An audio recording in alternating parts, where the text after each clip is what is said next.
It's morning. It's time. It's time for Lucky Charms because guess what? It's time to bring it back. We're bringing it back. I call this season 3.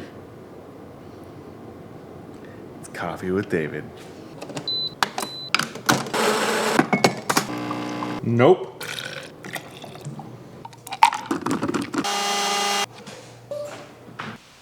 I hope you have your coffee, because it's good. Wow. This is probably the best cold drink I've made so far. Tastes like awesomeness and amazingness got put together and just made some awesome amazingness. Oh my goodness, it's so good. I used toasted marshmallow and cane sugar and it turned out to be something amazing. All right, that's enough about that. Okay, let's go have coffee with David. I gotta find a good location for this.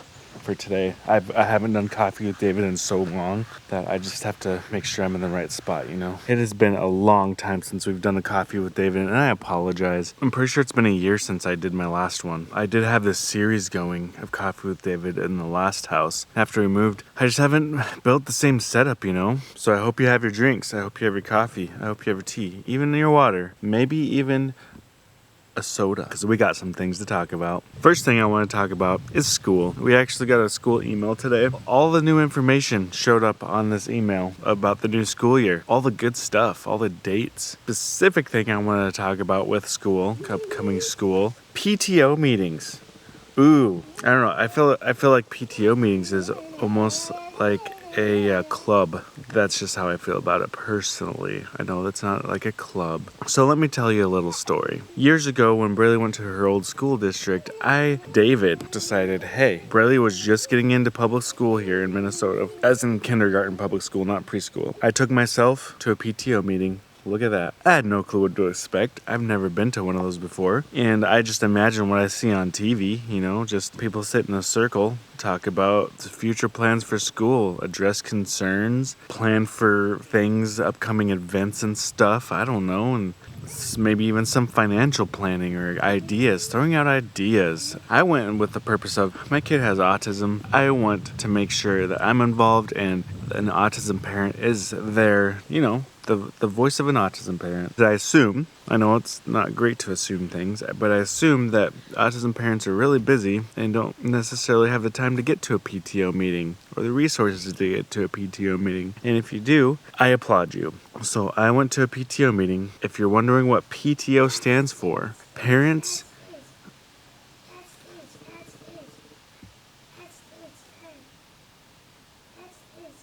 Parenting, Time Management, and Organization. That's probably not it. Parent Teacher Organization. You know, I'm not even sure what PTO stands for, but that doesn't matter. I went to a PTO meeting and I felt so out of place. First of all, I was new to that school. New face, you know. It was very apparent that everybody knew everybody except for me. Everybody else was having conversations as I walked in. So I walk in, I see an empty chair, I take it. There's just people talking and I'm sitting there listening. I'm like, wow, I feel like I'm the odd man out here watching people talk. Very awkward. And then the meeting starts. Nobody introduces themselves to me. Nobody is like, all right, let's welcome the new faces or some acknowledgement that I'm in the room. I went through a whole PTO meeting without saying one word and without one word being said to me. I'm already socially awkward. I don't know how to start conversations. I'm not an initiator by any means. I definitely felt out of my element. I could have went up and introduced myself and stuff like that, but I was out of my element. I was not feeling comfortable. I was also the only male there. I didn't see any others, just moms. I understand that people work and stuff, but I want to see dads involved to the level that I like to get involved. I think I'm not trying to be like, hey, look at me, I'm doing all this stuff. I'm saying, hey, this should be normal. It should be normal to see a dad going to their kid's school and being part of the, I don't know what PTO is, organization, part of, it's not leadership, is it? I don't know what it is. do I even know? I don't know.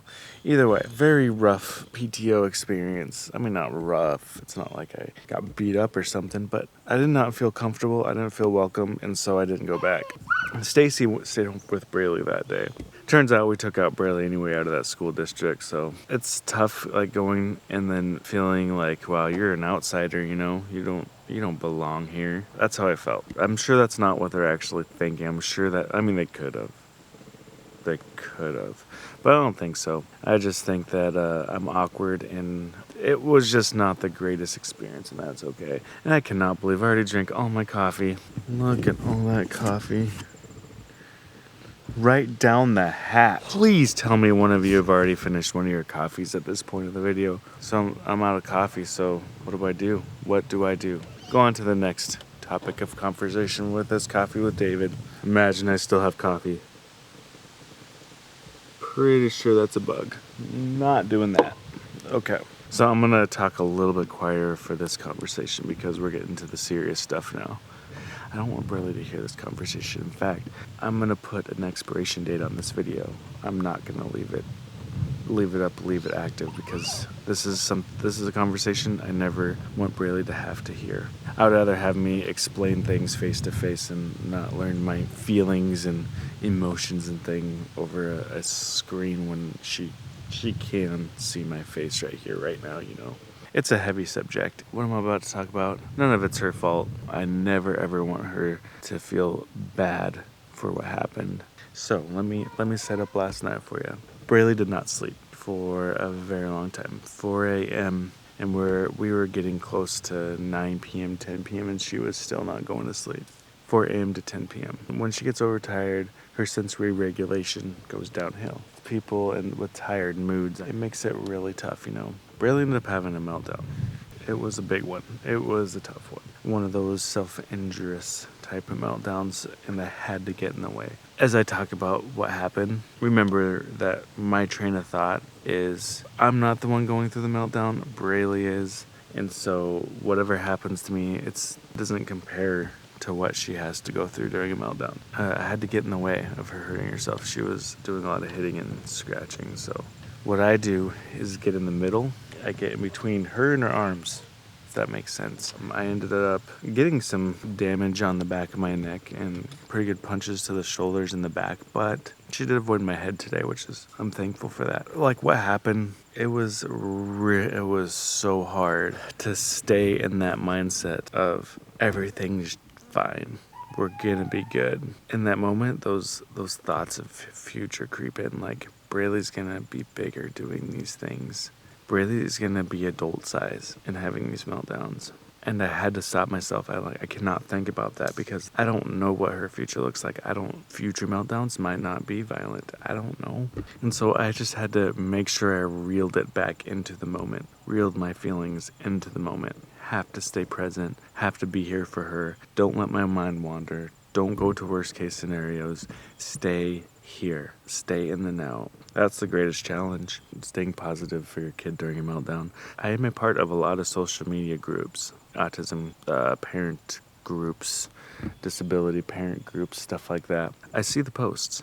People post pictures of what their kids did to them. And what bothers me, they show these pictures. I mean, the pictures, sure. Like, I literally just shared a picture. Yeah, that's fine. What bothers me when the parents make it all about themselves. I understand the feelings.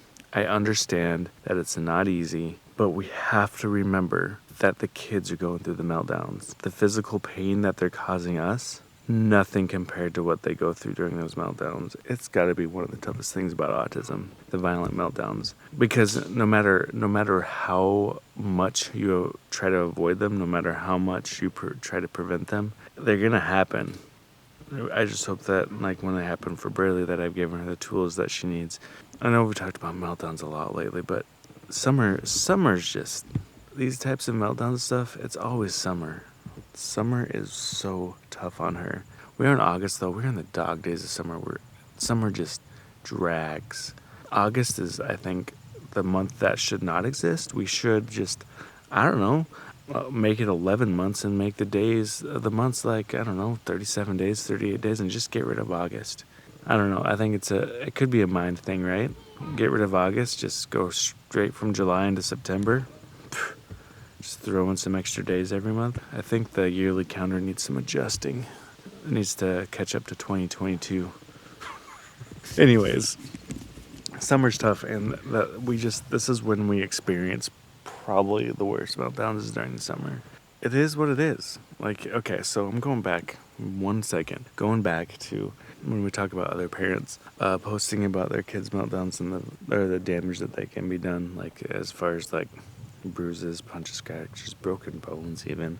I'm not dismissing them. Their feelings are valid. It is hard for parents as well. Yes, they don't go through the meltdowns, but on the other side of things, they feel that emotional turmoil. Like I felt it last night. It's there.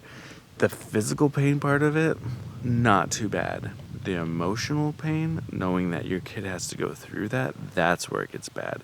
That's what hurts. Seeing your kid have to go through stuff like that and you can't do anything about it. What I could do is hopefully cause a little less addition to her pain by getting in between her and her hands and fists. Yes, I did contradict myself. That's because it's not black and white. Yes, I'm not going through the meltdown, but there's also an extreme other way of, this is also bad for me. As a parent, it's just also bad for me. There's middle ground. It's okay to feel what you feel. I remind myself that. It's okay to feel what you feel. I think it's the extremes that I try to avoid. Like, this is happening to me type thing. No, I avoid that, but also on the other end, there has to be some self-worth at the same time. And you got to take care of yourself to be a parent, right? You can't not take care of yourself. You have to be able to take care of yourself so that you can take care of your kid. I mean, this is kind of a follow-up our meltdown video from about a week ago. I just really wanted to, after what happened last night, I wanted to talk about it more in depth because I see the posts on the internet. I see how tough the meltdowns are. I see that they are one of the toughest things about autism. I see it and I experience the same things. I just want to show you all that despite those types of meltdowns where you're getting torn up, your kid has a tough couple of hours. You can turn around and have an amazing day. It shouldn't ever ruin a complete day. Something that it is what it is. And it is possible to move on from it. Like, sure, hash out those feelings about it, but it is possible to move on and put a genuine smile on your face and have a great day. Go out to a llama farm. Go swimming somewhere. It's summer. Go to the park and enjoy the summer days somehow, even though summer's just dragging along. I don't even know what I'm talking about. I'm really making up this conversation as I go. But I just hope that you or somebody you know gets something out of this. These are the hard conversations. These are the ones that I think are very important to have as we show our day-to-day life, what I'm thinking, what I'm feeling. These are important conversations to have because it's real life. Every day is not perfect. Every hour is not perfect. But guess what? I can put a smile on my face and feel that smile. I can feel it. Even though last night was so, in recent memory, it's probably one of the toughest meltdowns that she's had in quite a very long time.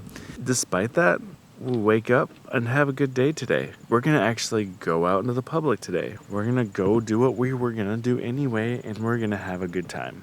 It's life. YOLO. We only have so much time here, so make the bad times short and the great times great.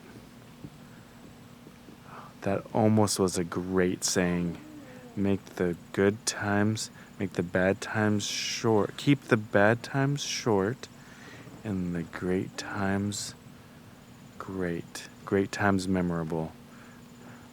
Make the bad. Okay, I'm gonna figure it out maybe I'll figure it out before I post this video and just put it in the description or something. Or maybe even the title. Who knows? I hope everybody's having a great day. I hope everybody enjoyed the coffee, tea, or whatever.